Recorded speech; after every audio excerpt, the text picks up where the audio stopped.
नमस्कार मित्रांनो, आमच्या अग्रिटशन या चॅनेलवर मी तुमचं सर्वांचं मनापासून स्वागत करत आहे। आज आपण बघणार आहोत बांगडा फ्राय। तर त्यासाठी मी 2 बांगडे घेतलेले आहेत। बांगडे स्वच्छ धुवून घेतलेले आहेत आणि घेताना कोळणीकडून त्याच्यावर 2-3 अशा चिरा मारून घेतलेले आहेत। चिरा मारून घेतल्यावर आपलं जे मॅरिनेशन आहे ते बांगड्याला आतपर्यंत जातं आणि बांगड्याला मस्त चव येते। आता आपण सुरुवातीला लिंब पिळून घेऊया अर्ध, मीठ आणि हळद घेऊया।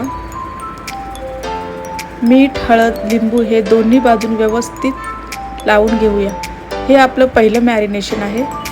मीठ, हळद, लिंबू हे फिशला असं लावून ठेवल्याने बांगड्याला खूप छान चव येते।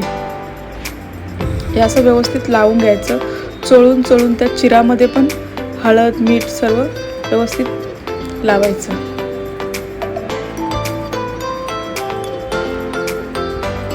तुम्ही बघू शकता आपलं मॅरिनेशन तयार झालेलं आहे।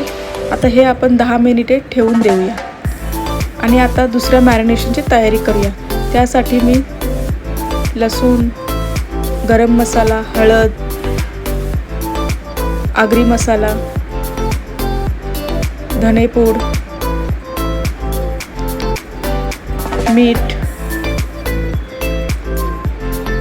आणि अर्धा लिंबू पिळून घेतलेला आहे। आता हे आपण हाताने छान मिक्स करून घेऊया। हे बघा, हे असं मिक्स करून घ्यायचं जेणेकरून सर्व मसाले एकजीव झाला पाहिजे।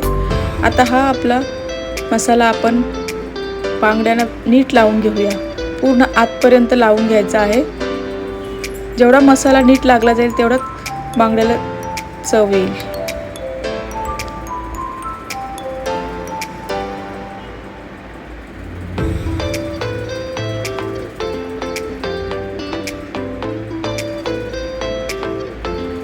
आता हे मॅरिनेशन आपण पुन्हा 10 मिनिटे ठेवून देऊया।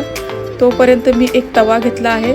तवा गरम झाल्यावर त्याच्यामध्ये तेल घेतलेलं आहे आणि आता आपण त्यामध्ये लसणाच्या 5-6 पाकळ्या ठेचून घातलेल्या आहेत। थोडं कढीपत्ता घालूया आणि कढीपत्ता आणि लसूण छान तेलामध्ये खरपूस तळून घेऊया। हे बघा, असं तळून घेतलेलं आहे आणि आपलं मॅरिनेशन आता 10 मिनिटे पूर्ण झालेले आहेत। ते याच्यावर बांगडे याच्यावर घालून घेऊया। थोडा मसाला आहे तो मी वरून लावून घेत आहे। 5 मिनिटांनी पुन्हा एकदा परतून घेऊया। 5 मिनिटांनी बघा बांगड्याला कसा छान चव रंग आलेला आहे। पुन्हा 10 मिनिटांनी परतून घेतलेला आहे। ही रेसिपी पटकन बनते आणि खूप छान लागते। तुम्ही पण नक्की करून बघा। तुम्हाला जर माझ्या रेसिपीज आवडत असतील तर माझ्या चॅनेलला लाईक करा, शेअर करा, सबस्क्राईब करा। धन्यवाद।